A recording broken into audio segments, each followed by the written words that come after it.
মৰমৰ ছাত্ৰ-ছাত্ৰীসকল, তোমালোকক পুনৰবাৰ বুক কণ্টেইনলৈ স্বাগতম জনাইছোঁ। আজি তোমালোকৰ বাবে লৈ আহিছোঁ চতুৰ্থ শ্ৰেণীৰ অসমীয়া স্পন্দন কিতাপখনৰ প্ৰথমটি পাঠ। এই পাঠটিৰ নাম হৈছে গছে যদি খোজকাঢ়ে। এইটো এটা কবিতা হয়। এই কবিতাটো মই ইয়াৰ আগৰ ভিডিঅ'ত আবৃত্তি কৰি শুনাই দিছোঁ। তোমালোকে তাৰ পৰা শুনিব পাৰিবা। এতিয়া আহাচোন এই পাঠটোত থকা সমূহ প্ৰশ্ন উত্তৰ আলোচনা কৰোঁ।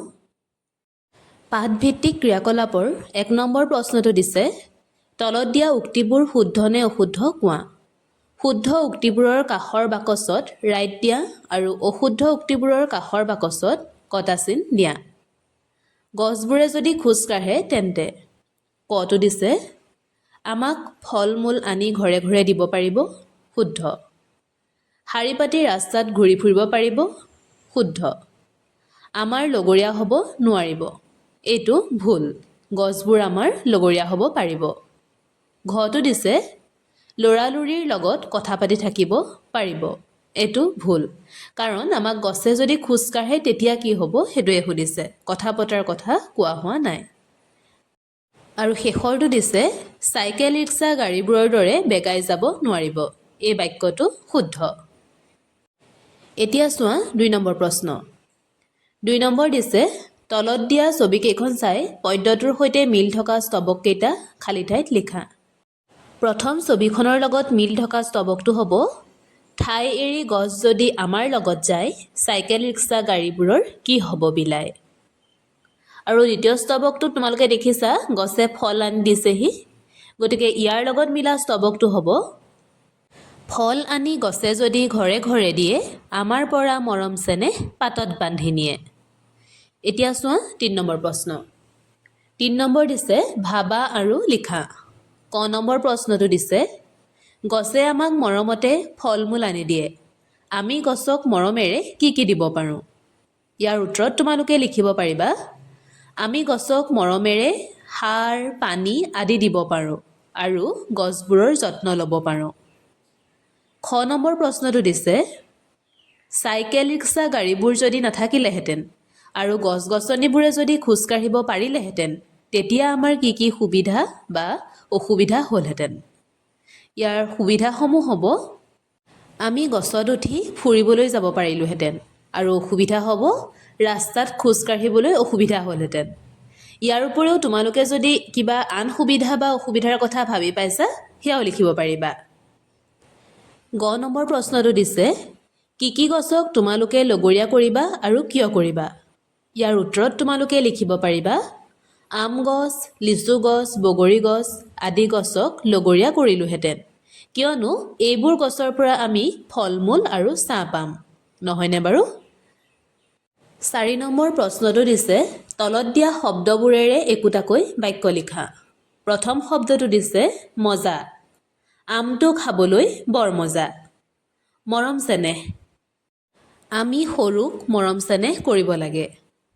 বান্ধি, বান্ধি লগাই এটা বাক্য হ'ব, মানুহজনে গৰুটো বান্ধি থৈছে। লাগি, লাগি লগাই এটা বাক্য হ'ব, ল'ৰাটোৱে বেলুনটো লাগি চাই আছে। ৫ নম্বৰ প্ৰশ্নটো দিছে, তলত দিয়া ছবি দুখন চাই কাষৰ স্তৱক দুটা সম্পূৰ্ণ কৰা। প্ৰথম ছবিখনত দেখিছানে বাৰু, বাঘ এটাই চাইকেল চলাই গৈ আছে আৰু চাইকেলত এখন মোনা মাৰি লৈছে। কাষত স্তৱকটো দিছে, হাবি এৰি বাঘ যদি বজাৰলৈ যায়, বজাৰত থকা মানুহবোৰৰ কি হ'ব বিলাই। এইদৰে তোমালোকে স্তৱকটো সম্পূৰ্ণ কৰিব পাৰা। দ্বিতীয় ছবিখন দিছে, বান্দৰবোৰে ভাত ৰান্ধি আছে আৰু দুটামান বান্দৰ গছত ওলমি আছে। ইয়াৰ কাষত দিয়া স্তৱকটো হৈছে, বান্দৰবোৰে ভাত ৰান্ধি উদৰ পূৰাই খালে, তাকে দেখি মইনাই লাগি চালে। এইদৰে তোমালোকে লিখিব পাৰিবা।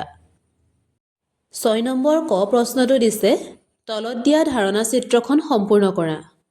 গছৰ পৰা আমি কি কি পাওঁ। ইয়াত আমাক দুটা লিখি দিছে, এটা দিছে কাগজ আৰু বনৌষধ। তাৰ বাহিৰেও আমি গছৰ পৰা অক্সিজেন, ছাঁ, কাঠ, ফুল, ফল মূল, খৰি আদি পাওঁ। ভাষা অধ্যয়নৰ ৭ নম্বৰতে দিছে পঢ়া। খ, উ, বৰ্গীয় জ এইকেইটা বৰ্ণ বা আখৰ। খোজ এইটো এটা শব্দ, ইয়াৰ অৰ্থ আছে। কাষত দিছে জানো আহা। এটা বা ততোধিক বৰ্ণ বা আখৰ লগ হৈ একোটা শব্দ গঠন হয়। যেনে ই, ঔ, সি, গছ, ভাই, খোজ, বগলী, গৰম, কলম, ৰিক্সা, স্তৱক, বান্ধি আদি। শব্দৰ নিজা নিজা অৰ্থ থাকে। খটো দিছে দলত আলোচনা কৰি কোৱা আৰু লিখা। এক আখৰীয়া তিনিটা শব্দ। মা, বা, দৈ। তিনি আখৰীয়া তিনিটা শব্দ। কলম, মৰম, গৰম। যুক্তাক্ষৰ নথকা তিনিটা শব্দ। গছ, বল, খৰম। আৰু শেষৰটো দিছে যুক্তাক্ষৰ থকা তিনিটা শব্দ। ৰাস্তা, বন্ধ, প্ৰথম। এইকেইটা হৈছে যুক্তাক্ষৰ থকা শব্দ। গটো দিছে খেলিমেলিকৈ থকা আখৰবোৰ লগ লগাই অৰ্থপূৰ্ণ শব্দ সাজি লিখা। প্ৰথম শব্দটো লগ লগালে হ'ব ফল, তাৰ পাছৰটো হ'ব ডাঙৰ, নেক্সট চেনেহ, তাৰপিছৰটো শুদ্ধকৈ লিখিলে হ'ব লগৰীয়া, আৰু শেষৰটো হ'ব চাইকেল। ৮ নম্বৰ ক প্ৰশ্নটো আছে, তলত দিয়া পদ্য দুফাকীৰ বান্ধি আৰু ৰিক্সা শব্দ দুটাত থকা যুক্তাক্ষৰ দুটা কেনেদৰে গঠন হৈছে চাওঁ আহা। আমাৰ পৰা মৰম চেনেহ পাতত বান্ধি নিয়ে, আৰু চাইকেল ৰিক্সা গাড়ীবোৰৰ কি হ'ব বিলায়। ইয়াত যুক্তাক্ষৰ থকা শব্দ দুটা হৈছে বান্ধি আৰু ৰিক্সা। নৈধয়ান্ধ আৰু কয়্যয় স্ক। দন্ত্য ন যোগ ধ নৈধয় ন্ধ। ক যোগ দন্ত্য স কয়্যয় স্ক। খটোত দিছে নৈধন্ধ্য থকা আৰু তিনিটা শব্দ লিখা। সেইকেইটা হ'ব অন্ধ, বন্ধ, বন্ধন। কয়্যস্ক থকা তিনিটা শব্দ হ'ব অক্সিজেন, নক্সা, বাক্সা। ৯ নম্বৰ প্ৰশ্নটো আছে, তলত দিয়া আখৰবোৰ শব্দলৈ আৰু শব্দবোৰ আখৰলৈ পৰিৱৰ্তন কৰা।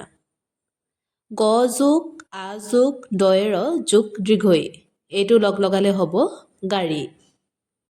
ব যোগ হস্ৰই যোগ ক যোগ দন্ত্য স যোগ আ, এইকেইটা শব্দ লগ লগালে হ'ব ৰিক্সা।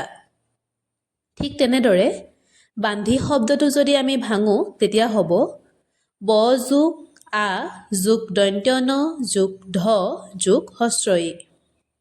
লগৰীয়া শব্দটো ভাঙিলে হ'ব ল যোগ গ যোগ ৰ যোগ দীৰ্ঘই যোগ অন্ত্যস্তয়ী যোগ আ। এইদৰে আমি শব্দসমূহ ভাঙিবও পাৰোঁ আৰু ভঙা শব্দসমূহ আমি এটা শব্দলৈ ৰূপান্তৰিত কৰিব পাৰোঁ।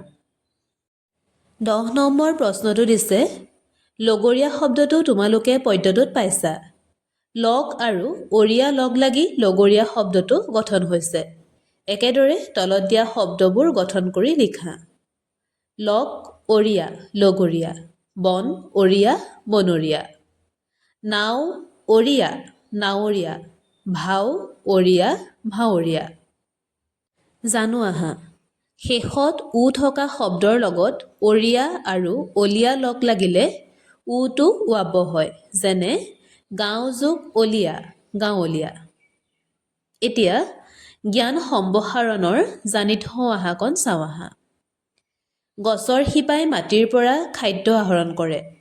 গছ-গছনিৰ শিপাই মাটিৰ উপৰিভাগ খামোচ মাৰি ধৰি থাকে। ফলত মাটি সহজে খহিব নোৱাৰে। উদ্ভিদে এঠাইত থাকিয়েই সকলোৰে উপকাৰ সাধন কৰে। আনহাতে প্ৰাণীয়ে এঠাইৰ পৰা আন ঠাইলৈ বিচৰণ কৰি নিজৰ ভূমিকা পালন কৰে। এনেদৰে প্ৰকৃতিৰ সকলোবোৰ চৰাচৰ জীৱই নিজৰ নিজৰ কাম কৰি থাকে। এইখিনিয়ে আছিলে আজিৰ পাঠটোত জানিবলগীয়া কথা বা প্ৰশ্ন উত্তৰসমূহ। আজিলৈ ইয়াতে সামৰিছোঁ দেই। পিছত পুনৰ লগ পাম। ধন্যবাদ।